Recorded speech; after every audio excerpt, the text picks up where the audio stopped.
After reading this module, you will be able to know the dynamism of development as not limited to input-output or cost-benefit analysis.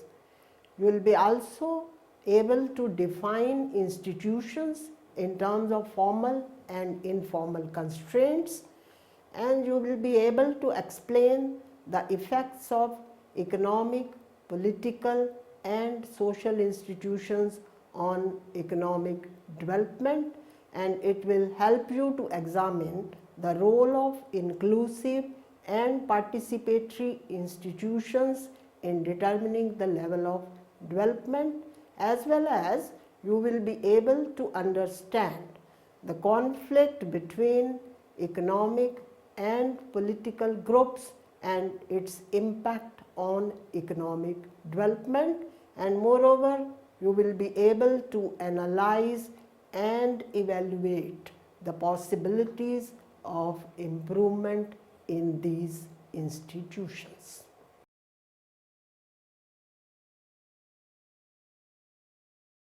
We shall commence this module by discussing about economic development. Economic development is a complex phenomenon involving not only the changes in output per capita, which are related to the physical capital, human capital and technology, but also depends upon social attitude, political conditions and various economic organizations. One of the fundamental causes which may explain the differences in the level of development amongst various countries is differences in these institutions and their role in affecting economic development of a country.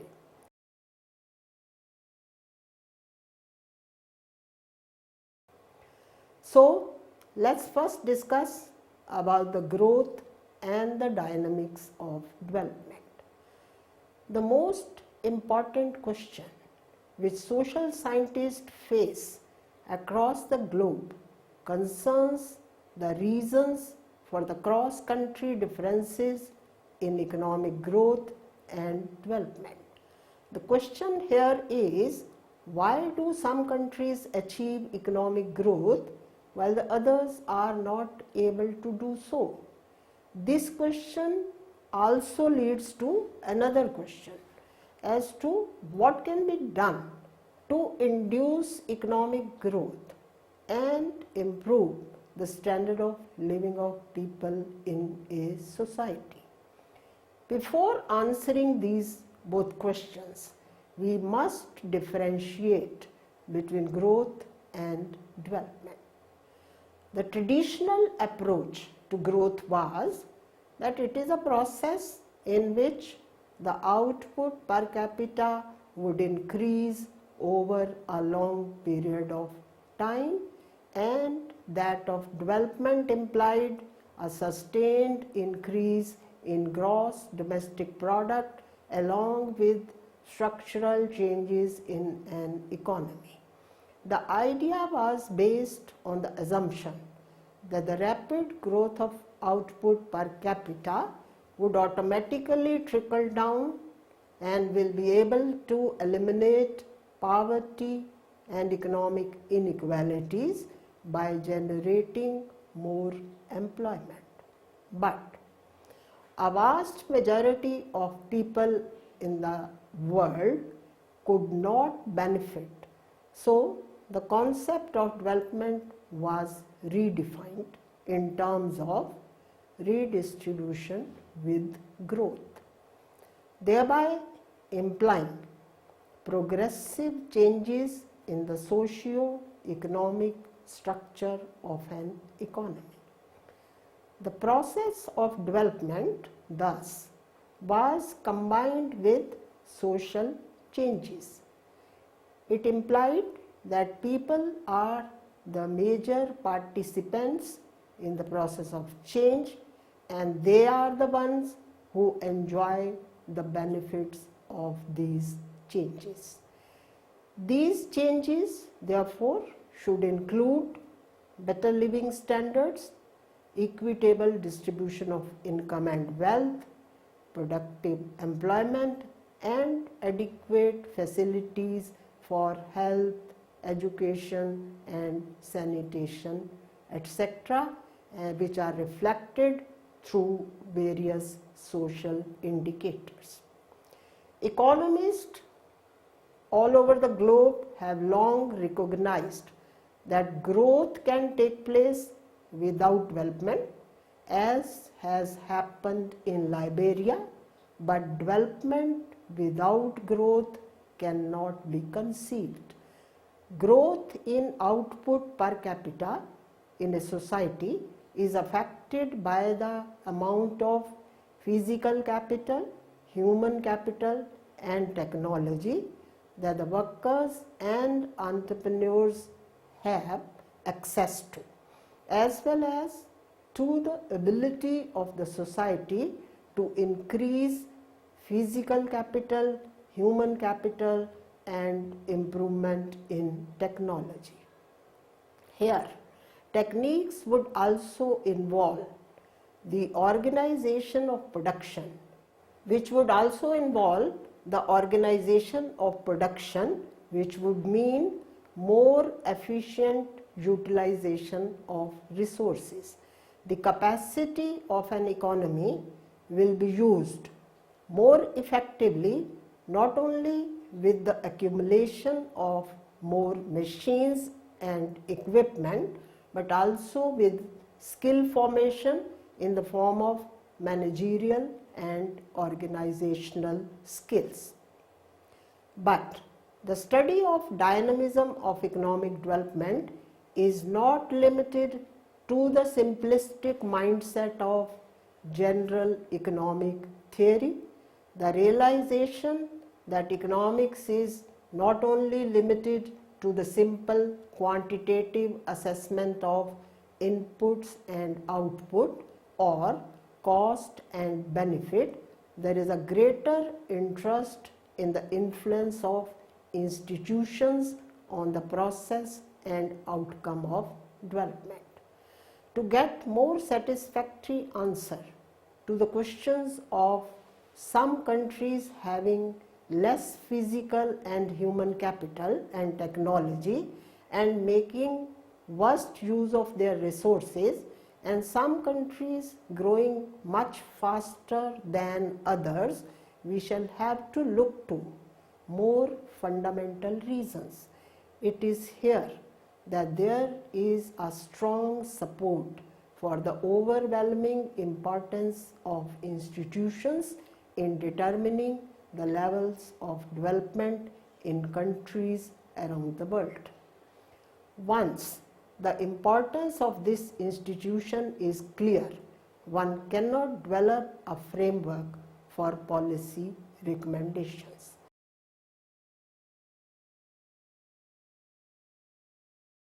So, let's now understand the meaning of these institutions. According to Douglas North, institutions are the rules of the game in a society, or more formally, these are the humanly devised constraints that shape human interactions. From this definition, three important features emerge. One, that these are the humanly devised constraints which contrast them with others like geographical factors beyond human control. Second, that these are the rules of the game setting constraints on human behavior. And thirdly, that their effect will be through incentives. These constraints, which have been developed by human beings, are in the form of formal laws or informal constraints like conventions or self-imposed norms. Although formal laws can be changed very easily, the informal rules change very slowly. But It is the interaction of both that leads to economic development. In fact, institutional economics combines economics with other social science disciplines like political science, sociology, law, organizational theory, and even to anthropology. The purpose to link development with institutions is to show the relative importance of these institutions in determining the differences in income between the world's most developed and the poorest countries. It is not a new subject that institutions do matter for prospering the economic activities. Even Adam Smith, in his Wealth of Nations, has referred to the importance of justice, private property rights, and the rule of law in the process of development. Institutions can differ between societies due to their methods of collective decision making, for example, in democracy or dictatorship. These can also differ as a given sets of institutions are expected to and do function differently as the political power lies with different groups or social classes.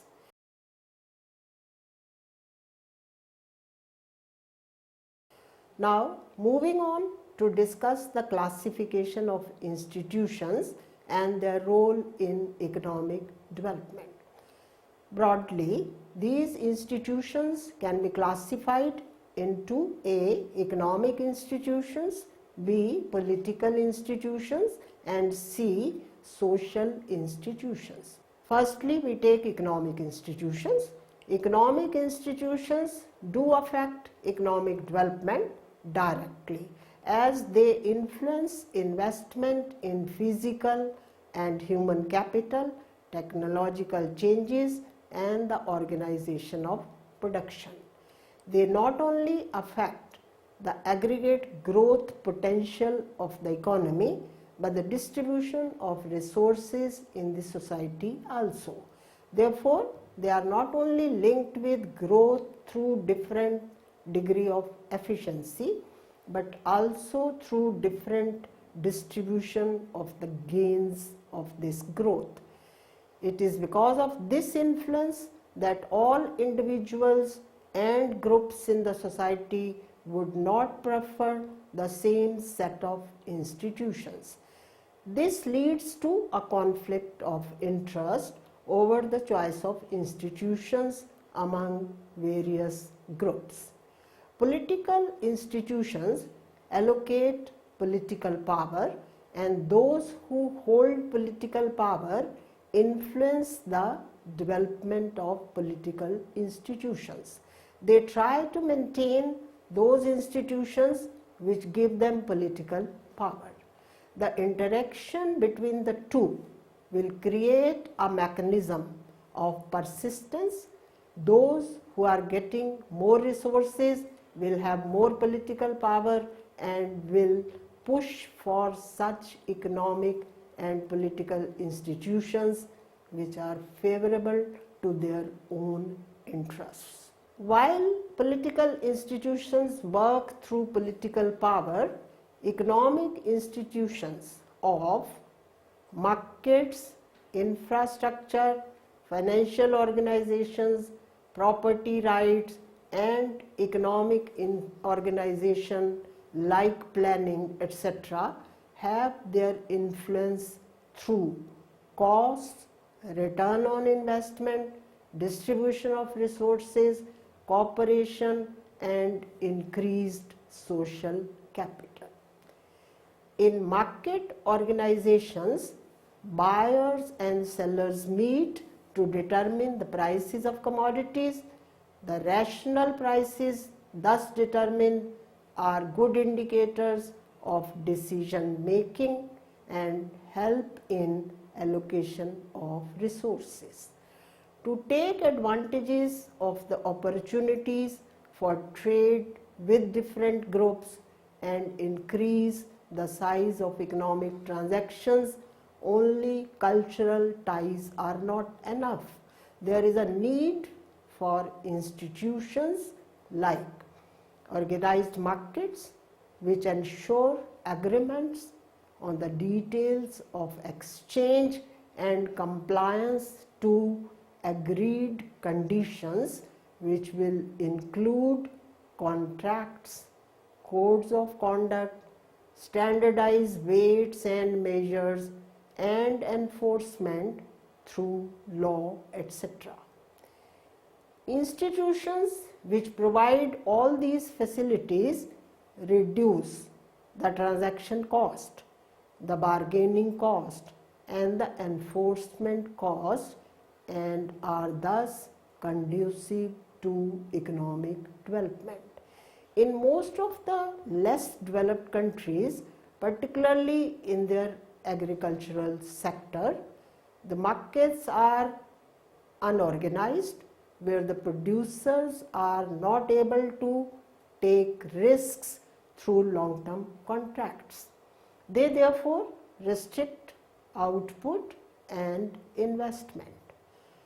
Now, to take advantages of trade opportunities and increase the size of market, there is a need for greater information about trading partners and those institutions which ensure agreements on exchange and implementation of the agreed conditions. The institutions of private property rights increase the security so that the risk in any economic transaction is matched by the appropriation of its benefits. If this right is protected, individuals are more willing to invest and even to incur sunk cost. The study of land ownership system in Ghana shows that where individual perception of security of land tenure is low, investment in land is reduced and output thereby drops. The protection of property rights therefore requires a greater role of state, for which individuals and groups are ready to sacrifice some degree of freedom. They are ready to pay taxes and accept state monopoly for common security. But here also the risk is that the states which have the power to enforce property rights may use that power to expropriate property too. Thus, only the property rights are not sufficient to improve the pace of economic growth. This institution can be effective only when it is balanced by institutions which limit the extractive capacity of the state. It will need independent parliament, an independent judiciary, and democratic institutions strongly contribute to this process. Countries which have faced colonial domination, they suffer from such extractive institutions which have outlived even after gaining independence. Their control has been taken over by the local elites, and the effects of these lie deep in this socio-economic fabric of these societies. Even in India, the region where zamindari system has not been prevailing during the British period exhibit higher agricultural yield. They have more schools, they have more hospitals, etc., due to the development of more cooperative social relationships. The institutions matter a great deal in determining the level of development, as inclusive and participatory institutions increase not only the flow of information but also help increasing the resources. The financial system which helps in economic development includes many institutions and the mechanism which generates more savings and help in its mobilization and effective distributions among those who can use it for investment. The banking and the financial institutions, if working effectively, can bridge the gap between those who save and those who invest for capital formation. The insurance sector, by bearing a part of the business risk, can also help in inducing development activities. The pace of development is also affected by the strategy of organizing the process of decision making. Economic planning is one such institution which helps this process not only in communist countries but even in those economies where the concept of democratic planning has been adopted. Although the scope of democratic planning is limited, yet its impact on growth and development cannot be ignored. The purpose of economic planning here is to reconcile the conflicting interests so that they subserve the national interest.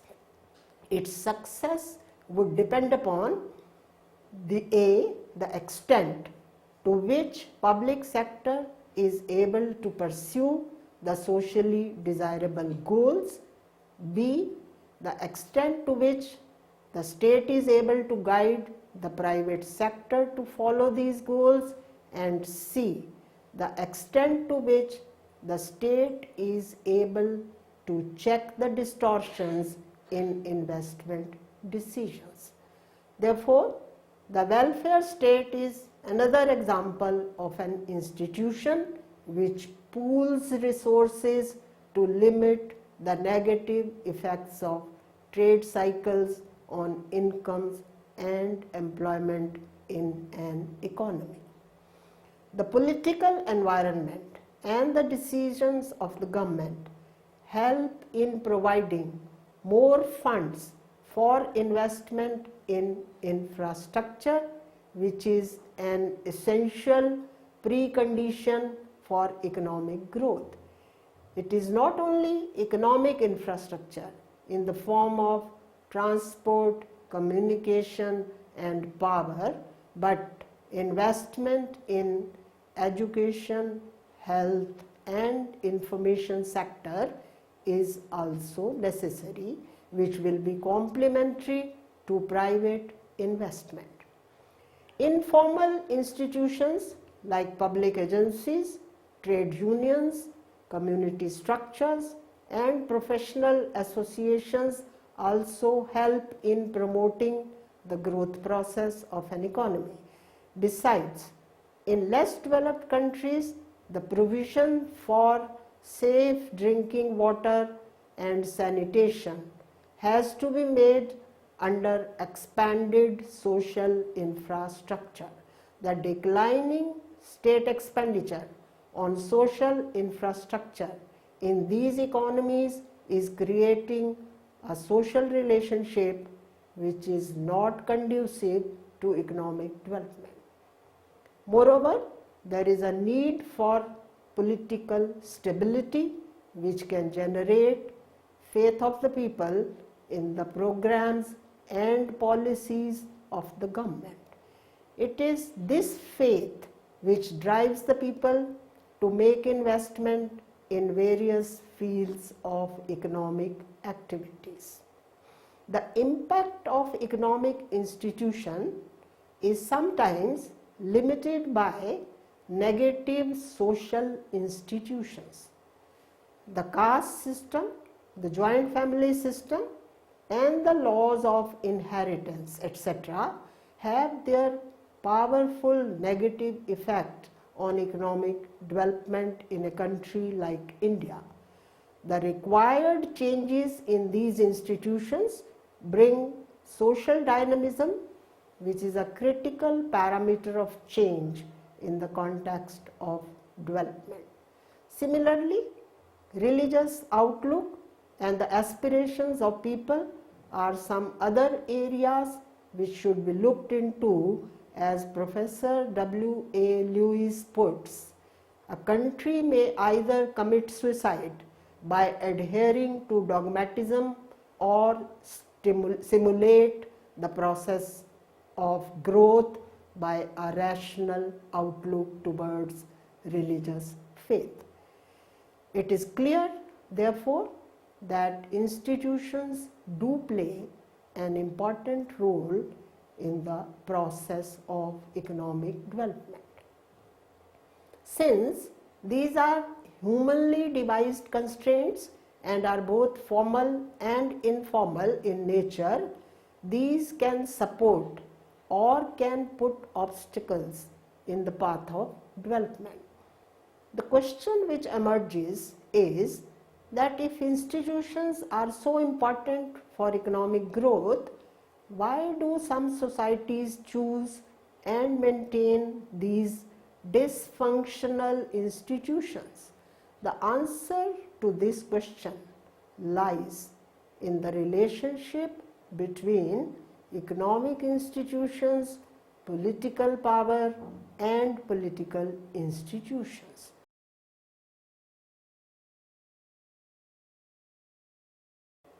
In the next part, we shall discuss about the interaction between economic institutions and political institutions. Economic institutions not only matter because they influence investment in physical and human capital, technology, and organization of production, but they also determine the distribution of resources in the society. The problem arises when the economic institutions may lead to a conflict of interest amongst various groups, and the political power of different groups decides about the choice of economic institutions. When a particular group is rich relative to others, it will increase its political power and will be able to push for those economic and political institutions which are favorable to its own interest. It is due to this persistence that reforms become so difficult. But despite this persistence, there is a potential for change in terms of shocks to the political power, in terms of new technologies and the international environment.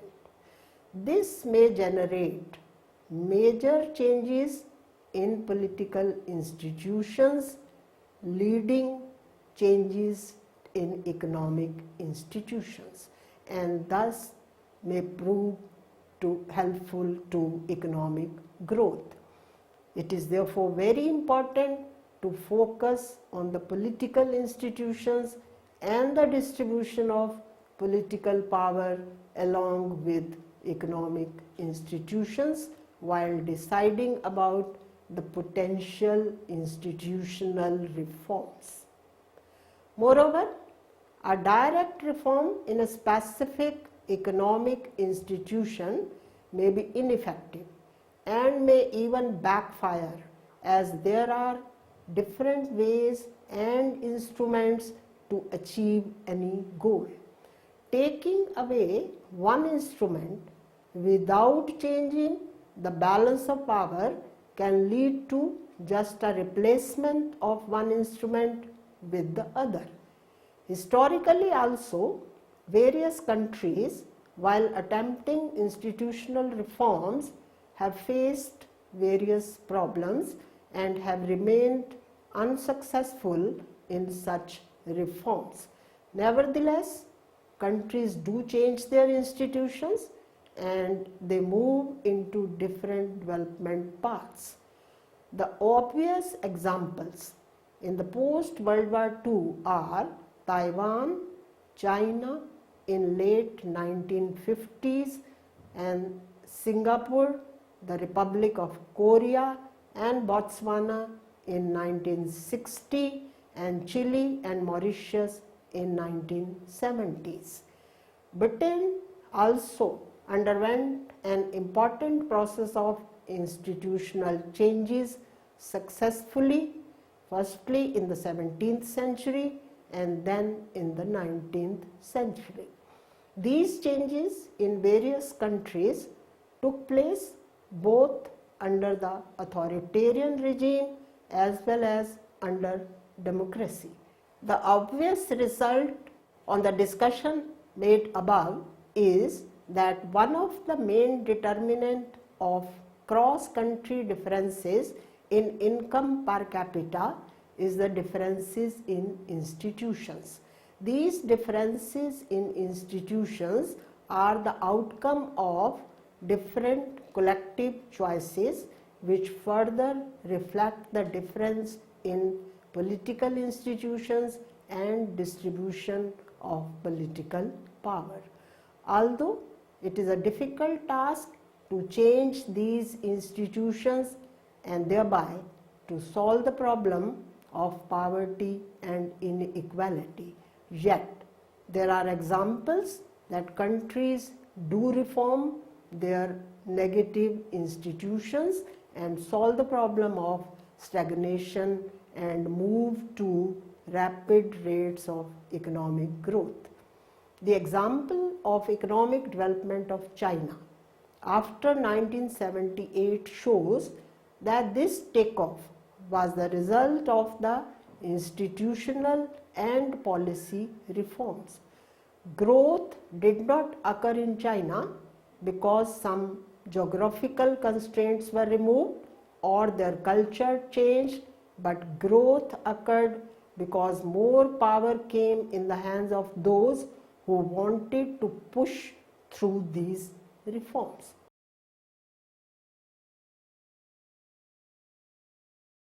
We will summarize what we have learned in this module. It is therefore evident that institutions do determine the degree to which the environment is conducive to cooperation and increased social capital. Inclusive and participatory institutions not only increase the flow of information but also help to pool resources to reduce the risk and ensure substantial levels of wealth. But the history of various countries shows that there are serious problems in promoting these economic and political institutions, and changes in one may seriously affect the other inversely. It is due to this relationship that the one must be very cautious in promoting reforms, as reforms in one area may lead to the problems in another area. Due to this, there are challenging problems for those who wish to solve the problems of poverty in less developed countries. Nevertheless, since there are examples of rapid takeoff in those economies where institutions, particularly political changes, have taken place, we can end by giving an optimistic note that if the problem is understood, particularly at the political level, one can develop interventions that can turn poor societies prosperous.